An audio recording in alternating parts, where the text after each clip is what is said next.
이거는 관객의 참여에 의해서 이 작품과 관객이 끊임없이 상호작용을 하면서 어떤 이야기들을 만들어 나가는, 그러니까 고정된 이야기가 아니라 생성적인 어떤 스토리라인을 만들어내는 것이 바로 BTS 예술세계의 특징이라고 얘기할 수 있을 것 같습니다. 그래서 바로 아까 그 트랜스미디어적인 어떤 형식으로 우리에게 주어지는 어떤 영상들 플러스 관객의 적극적인 참여에 의한 어떤 상호작용적 이야기, 이것이 결합된 것이 제가 생각했을 때는 그게 바로 방탄세계관 혹은 이 작품이라고 얘기할 때 관객들의 어떤 활동이나 연결, 해석 이런 것까지가 이 작품에 포함되는 게 아닐까라는 생각을 저는 해보게 됐습니다. 그런 부분을 빼놓고 그저 그 방탄 소속사에서 내주는 영상들만으로도 물론 훌륭하기는 해요. 그런데 그것만으로 과연 이 작품이 전달하고자 하는 것이 충분히 다 전달되는가? 라고 묻는다면 그렇지 않다라는 거죠. 반드시 여기에 관객의 적극적인 참여라고 하는 부분이 들어가야지만 이 작품이 완성될 수 있는, 물론 그 완성은 정태적인 방식의 완성은 아니라 끊임없이 완성되어가는 과정 중이라고 생각을 하지만 어쨌건 그 관객의 자리가 채워지지 않는다면 작품이 미완성에 그칠 수밖에 없는 그런 특징을 가진 게 바로 BTS 예술세계라고 저는 말씀드릴 수 있을 것 같아요. 근데 이 모든 것들이 가능해지게 되는 어떤 밑바탕에 있는 게 제가 봤을 때는 모바일 네트워크라고 하는 기술의 등장과 더불어서 이런 어떤 관객의 작용, 관객의 반응 이런 것들도 변하게 되고 관객들이 어떤 방식으로 작용하고 연결할지를 알고 있기 때문에 그런 자리를 마련해 두고 나서 어떤 열린 구조로 여러 가지 작품들을 배치하게 되는 예술가의 어떤 작품 활동이 결합돼서 나타나고 있는 게 아닐까라고 생각을 했어요. 그래서 사실 제가 제 책에서 이야기하고 있는 부분은 책이 작은 책이라서 가볍게 느껴지실지도 모르겠는데 사실 굉장히 무거운 얘기를 하고 싶었던 거였거든요. 뭐냐면 이런 새로운 생산 조건의 변화가 우리를 둘러싸고 있는 예술의 변화를, 예술 자체를 변화시킨다라는 거죠. 예술은 동일한데 그거를 뭐 이렇게 공개하는 방식, 포맷만 달라진다가 아니라 우리가 예술에 대해 생각할 수 있는 예술가는 어떤 사람인가, 예술은 어떤 가치를 가진 것인가 라는 개념 자체까지를 다 변화시킬 수밖에 없는 전반적인 예술의 변화를 지금 미리 땡겨서 보여주고 있다라고 생각이 들어요. 그러니까 아까 그 자크 아탈리의 이야기를 다시 한번 우리가 생각을 해본다면 지금 방탄소년단 이 영상 예술을 통해서 볼 수 있는 이런 변화들은 향후에 아니면 지금도 이미 일어나고 있는 어떤 변화들하고 저는 맞닿아 있지 않나라고 생각이 드는데요. 여기에서 보면 관객의 참여 자체가 작품 속에 들어가기 때문에 관객은 더 이상 단순히 수동적인 어떤 감상자에 그치는 존재가 아니라 아주 적극적인 생산자의 모습을 동시에 같이 가지고 있습니다. 뭐 이런 종류의 이야기들은 많이 나왔었죠. 그러니까 뭐 그 경제학이나 마케팅에서 이제 프로듀서와 컨슈머의 이제 합친 말이 프로슈머인데 이런 종류의 어떤 관객이 등장했다라는 이야기는 아마 방탄소년단 아니고 다른 영역에서 되게 많이 들어보신 이야기이실 거예요. 그래서 예전처럼 예술가라고 하는 지위가 굉장히 확고하고 권위 있는 예술 제도에 의해서 뒷받침되는 기존의 예술가가 가지고 있었던 권위라고 하는 거, 그런 것들이 굉장히 무너지게 되는 시대에 우리가 살고 있다라는 거죠. 그래서 이렇게 얘기를 해볼게요. 그러니까 예술의 민주화와 관련해서 이제 제가 이 부분에 어떤 관객성의 변화의 의미를 굉장히 강조해서 이야기를 했는데, 민주화라고 하는 말의 의미를 조금 더 살펴보겠습니다. 아무리 그림을 잘 그린다 하더라도요, 여러분께서 그림을 굉장히 잘 그린다 하더라도 미대를 졸업하지 않고 미전에 참가하지 않고 유학을 갔다 오지 않고 굉장히 그 권위 있는, 예를 들면 우리나라에서 어떤 핫한 작가로 바로 등용문처럼 여겨지는 게 뭐냐면 리온 갤러리에서 작품을 구매했다. 그러면 그 작가는 작품값이 뜁니다. 이제 그런 식의 어떤 제도권에 이거를 받지 않았다면 여러분이 아무리 작품이 좋다 하더라도 그런 뭐 리온 갤러리, 뭐 아니면 뭐 국립현대미술관 그런 데 작품이 걸리는 건 불가능합니다. 여러분의 작품의 퀄리티와 상관이 없어요. 그런데 유튜브에는 여러분들이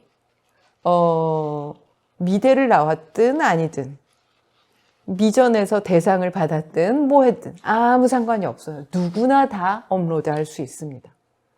그래서 그 안에서는 누구나 다 어떻게 보면 예술가가 될 수 있는 조건이 사실 유튜브에서도 마련은 되어 있었어요. 그런데 그런 구조가 지금 다른 영역에서 굉장히 두드러지게 나타나는 곳을 여러분들도 아마 짐작하실 건데요. NFT 아트 같은 것들을 보시면 거기서는 기존의 작가가 거기에서도 작가로 굉장히 이름을 날리는 경우도 존재하기는 하지만 엄청나게 비싸게 팔리는 작품들을 보면 저게 예술 작품이야? 되게 의아하게 만드는 어떤 이미지들을 보실 거고, 그다음에 그 이전에 한 번도 전업 작가로 활동해 본 적이 없는 어떤 사람의 작품이 정말 어마어마한 가치를 갖는 경우들을 보실 겁니다. 이미 이 BTS 예술 세계에서 드러났었던 그런 예술의 민주화라고 하는 부분이 NFT에서도 지금 이미 굉장히 두드러지게 드러나고 있다는 걸 보신다면 이런 어떤 경향성이 그냥 한 군데에서만 우리가 잠깐 얘기할 수 있는 게 아니라 굉장히 커다란 어떤 물결이 아닐까. 그래서 쉽게 거스르기 힘든 어떤 물결이 아닐까라는 생각을 하게 됩니다. 그래서 그런 측면에서 우리가 한번 이제 살펴볼 수 있을 것 같습니다. 그래서 방탄 얘기로 다시 조금만 들어가면은요, 이 부분을 헷갈리시는 분들이 많아서 다시 한번 좀 정리를 해드리려고 하는데, 방탄소년단 같은 경우 워낙 훌륭하고 좋은 메시지들을 그 다양한 앨범들을 통해서 계속해서 전달을 해온 것으로 유명합니다. 그래서 제가 어떤 식으로 예전에 표현을 했었냐면 이 작품들, 그러니까 앨범들을 통해서 쭉 나오는 이야기들이 점차점 계속 연관되면서 유기적인 연관을 갖고 발전, 성장해가는 어떤 그 대하서사 같은 그런 방식으로 소설 시리즈, 이렇게 이제 제가 비유를 해서 설명을 했었을 텐데요. 이 작품, 그러니까 앨범에서 전개하고 있는 메시지가 있습니다. 그리고 뮤직비디오에서는 이 메시지와 연관은 되지만 구분이 되는 방탄 유니버스라고 하는 세계관을 전개를 하고 있어요. 그러니까 메시지와 세계관이 동일한 게 아니라는 거를 여러분들이 기억을 하셔야 헷갈리시지 않으실 겁니다. 그러니까 보통 이 메시지는 방탄의 경우에는 노래 가사나 아니면 그 외에 연설이라든가 특히 그 유엔에서 이미 3번의 연설을 했었는데요. 참 놀라운 일이죠. 우리나라 가수가 3번이나 유엔에서 연설을 했는데 그런 연설들 같은 경우에 보시면 이 방탄소년단이 평소에 제시했던 그런 메시지들하고 아주 응축되어서 이런 메시지들이 응축돼서 이제 연설문으로 드러나고 있는데요. 이 메시지들은 이렇게 유기적인 관계를 맺으면서 어떤 시절들을 함께 겪어가면서 이제 자신들이 성장하는 만큼 메시지도 같이 성장, 발전하고 있습니다.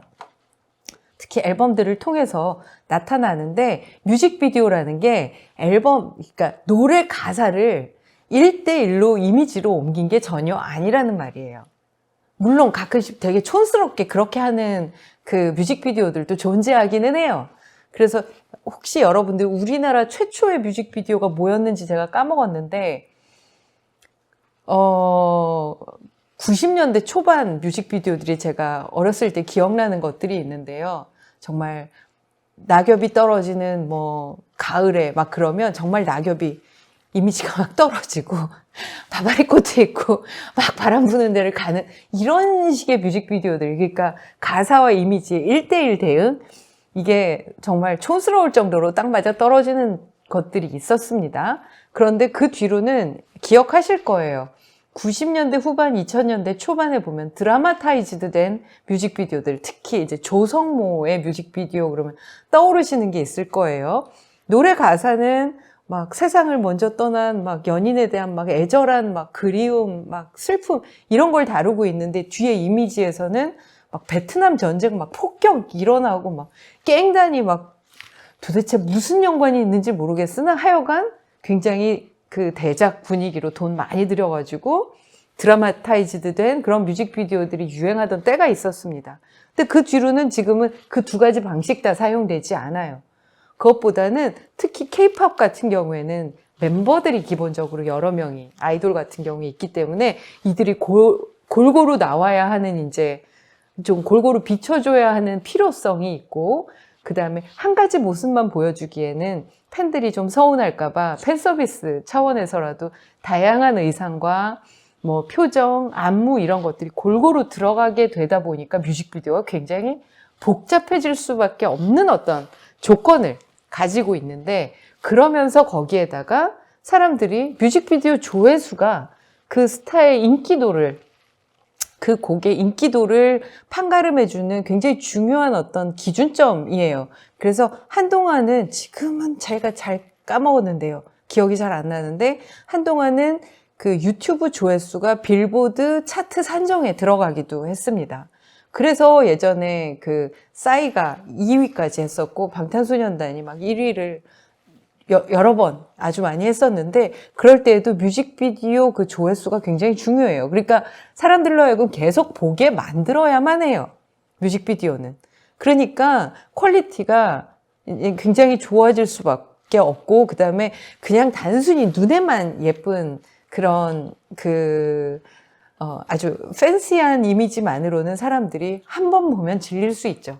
끽해봐야 두세 번 보고 질릴 수 있는데 이 속에 무언가가 숨어 있는 거예요, 의미가. 이미지가 상징성을 띠고 있고. 그래서 이 작품이 무언가와 연결되는 것 같아. 이런 어떤 단서들을 막 뿌려놓으면 이거를 보고 또 보고 멈춰보고 잘라보고 뒤집어보고 확대해보고 별짓을 다 하면서 이 뮤직비디오를 숱하게 보게 되는 거예요. 그러니까 어떻게 보면 아주 고도의 마케팅 전략이다라고 얘기하는 사람들도 있는데 그것도 맞다라고 생각합니다. 그런데 마케팅이라고 다 나쁜 게 아니잖아요. 이 자본주의 사회에서 자기 홍보, 마케팅에서 자유로운 사람이 단 한 명이라도 존재할까요? 존재할 수 없습니다. 마케팅이 나쁜 게 아니라 마케팅이건 뭐건 그 수단을 통해서 무엇을 전달하느냐가 중요한 건데 방탄소년단 같은 경우에는 메시지와 이제 어떤 좀 연장선상에 있고 연관이 되지만 그럼에도 구분되는 허구적인 어떤 이 캐릭터를 연기하는 허구적 세계관, 일종의 디제시스라고 얘기할 수 있는 그 세계관을 계속해서 전개를 하는 거죠. 그리고 경우에 따라서는 정말 메시지를 좀 더 이렇게 전개하는 경우들도 있고요. 그러다 보니까 사람들이 뮤직비디오를 보는 방식이 달라지게 돼요. 제가 예를 들어 드릴게요. 예전에도 한번 지난번 영상에서도 얘기했었던 것 같은데, 이런 얘기들을 제가 되게 많이 들어요.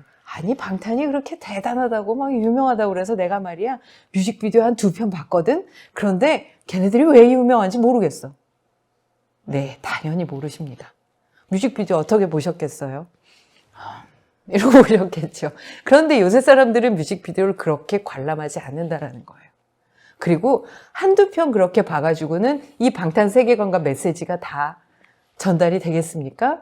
이렇게 수많은 앨범들을 통해서 전달했던 메시지가 뮤직비디오 2편에 다 드러날 리가 없고요. 아까 수많은 영상들을 통해서 전달했었던 방탄 유니버스가 다 전달이 될 리가 없어요. 그러니까 2개 보고 나 잘 모르겠던데 그러면서 거만 떠는 나이 드신 분들을 보게 돼요. 그렇게 하시면 안 됩니다.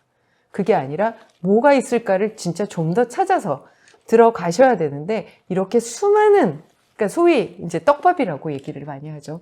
떡밥들이 워낙에 이렇게 뿌려져 있기 때문에 그 떡밥을 해석하기 위해서 팬들은 굉장히 다양한 방식을 취하게 돼요. 요거는 어떤 아미의 방입니다.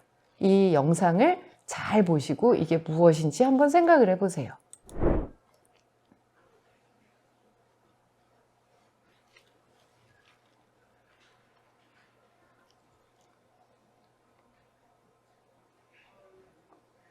방 안 가득히 사진과 텍스트들이 지금 붙어 있고요. 그다음에 여러 가지 색깔을 가진 실들이 이것저것들을 연결하고 있죠.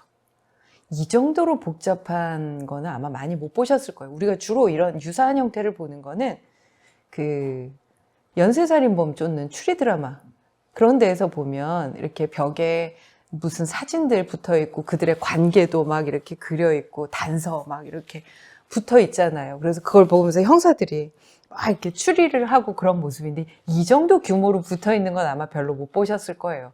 몇 년치여도 제가 그런 드라마를 되게 좋아해서 많이 봤는데 벽면 하나 정도면은 되더라고요. 근데 이건 지금 4면이 전부 다 그런 형상을 띠고 있는데 이게 뭐냐면 어떤 뮤직비디오나 아니면 특히 또 많이 떡밥이 투여되는 기회가 언제 주어지냐면 연말 무대 같은 경우에 뒤에 VCR에 떡밥이 굉장히 많이 들어갑니다. 그러니까 어떤 무대나 영상을 그냥 허투루 보기가 힘든 거죠. 그래서 거기에 뭐가 있는지를 보고 또 보고 뒤집어 보고 할 수밖에 없어요. 그런데 사람의 이 기억력은 한계가 있으니까 언제 어디에 뭐가 나왔던 것들을 다 인화를 해가지고 사진으로 지금 출력을 해서 다 붙여놓고 그다음에 뭐 아까 얘기했던 더 노트 같은 이제 소설이라든가 그런 것에 나와 있었던 이야기들도 다 출력해서 붙여놓고 연관되는 것들을 동일한 색깔의 실들로 지금 연결을 해서 빨리빨리 찾을 수 있게 해놓은 그 방이에요. 제가 이거 보고 얼마나 와 대단하다. 그래가지고 한동안 이 아미의 방이 굉장히 유명한 방이었거든요. 그러니까 이런 식으로 관객들이 아주 적극적인 떡밥을 해석하는 그런 어떤 그 놀이에 적극적으로 참여할 수밖에 없다라는 거를 여러분들이 이제 아시게 될 건데요. 혹시 발터 베냐민이라고 하는 사상가 이름 들어보신 분들이 계실 수도 있을 것 같습니다. 특히 영화, 사진, 문학, 철학 이런 쪽에 굉장히 중요한 영향을 준 글들을 많이 남긴 유대계 독일인 학자였는데요.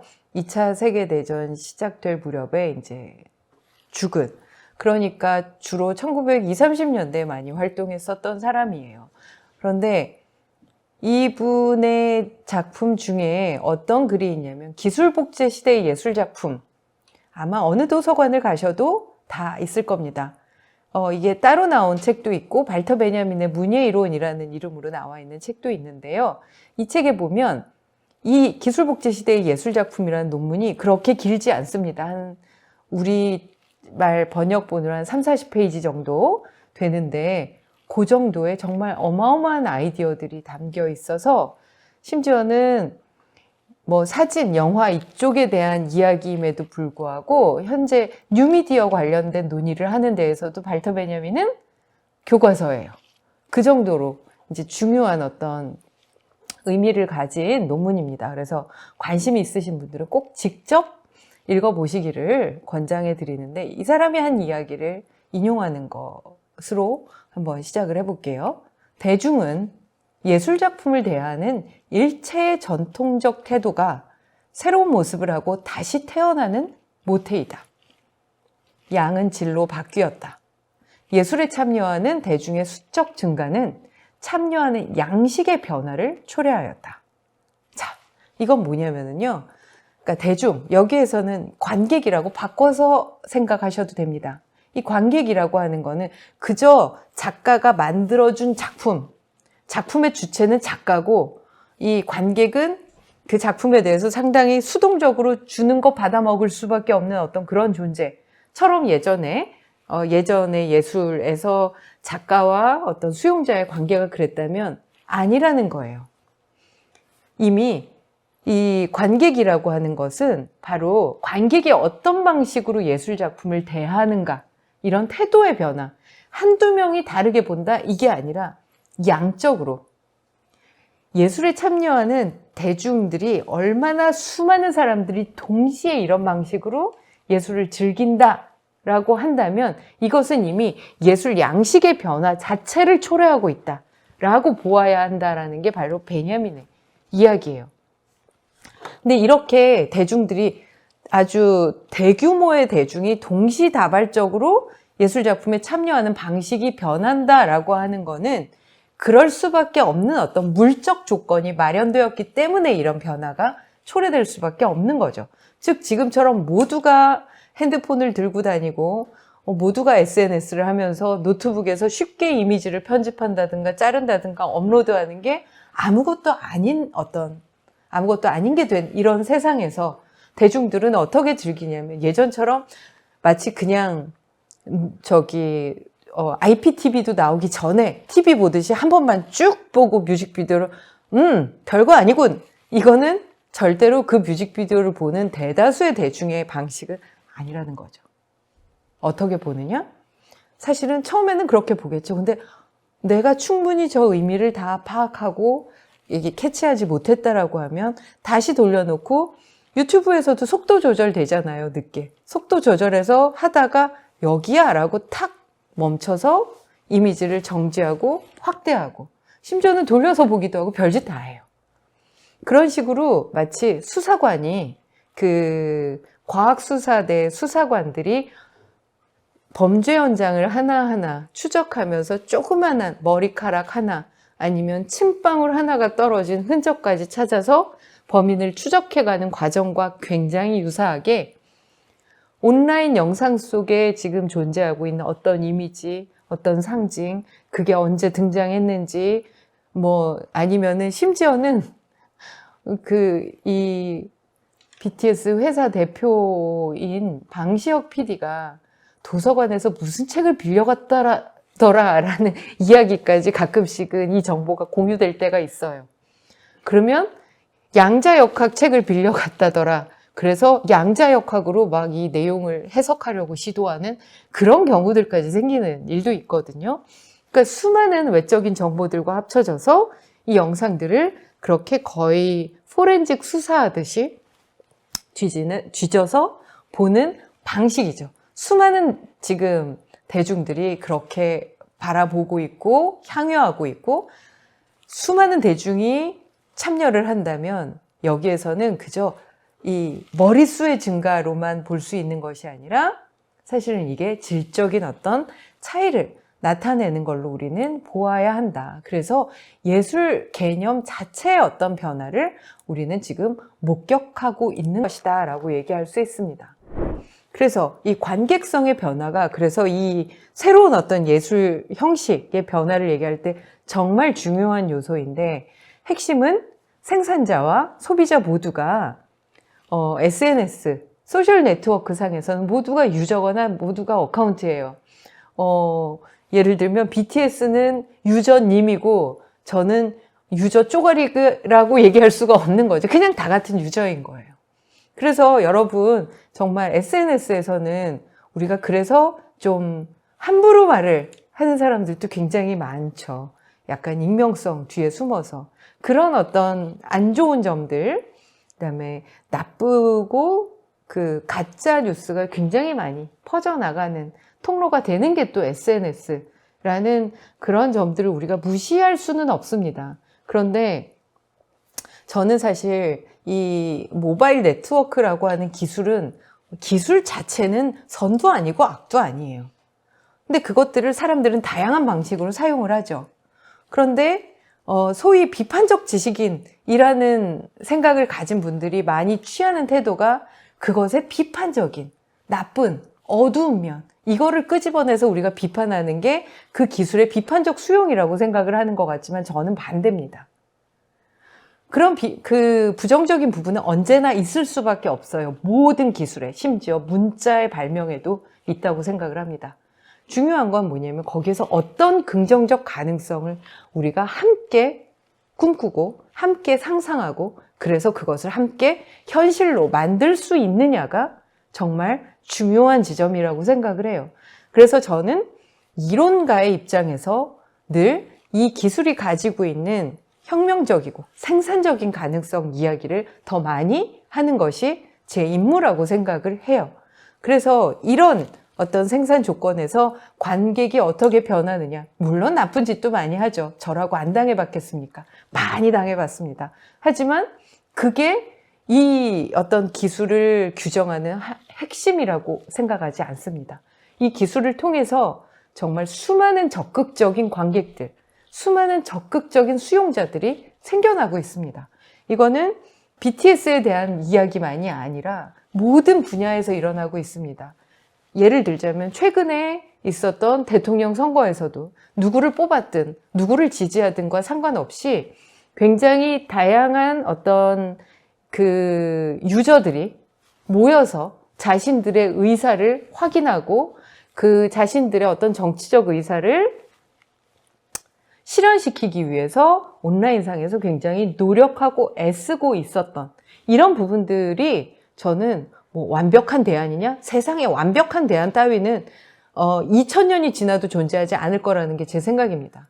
그런 유토피아 같은 기준을 대고 모든 걸 비판하는 이야기가 아니라 지금 현재 수준에서 우리가 무얼 조금이라도 더 1mm라도 더 낫게 할 수 있는가라고 본다면 저는 그런 부분에서 희망을 받고요.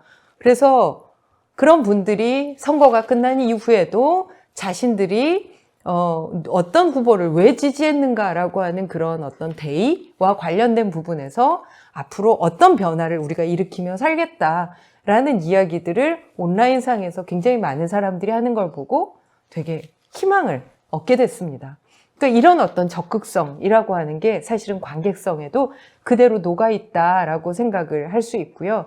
이 관객들은 그래서 단순한 리스너가 아니라 우리가 소위 그 음악 청자라고 하면 리스너라고 얘기를 하는데 이 관객은 제가 봤을 때는 멀티미디어 관객이에요.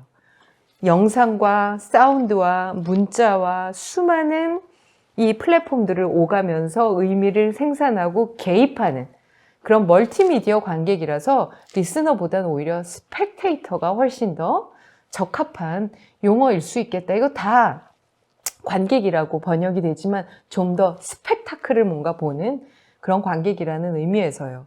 그래서 대중의 이 어떤 수용 양식의 변화를 우리가 굉장히 주목해서 살펴보면서 어떻게 이 지금 우리의 조건, 우리가 처해 있는 이 조건 속에서 이 관객성의 변화가 어떤 의미로 퍼져나가고 생산될 것인가를 우리가 많이 고찰해 봐야 될 것 같습니다.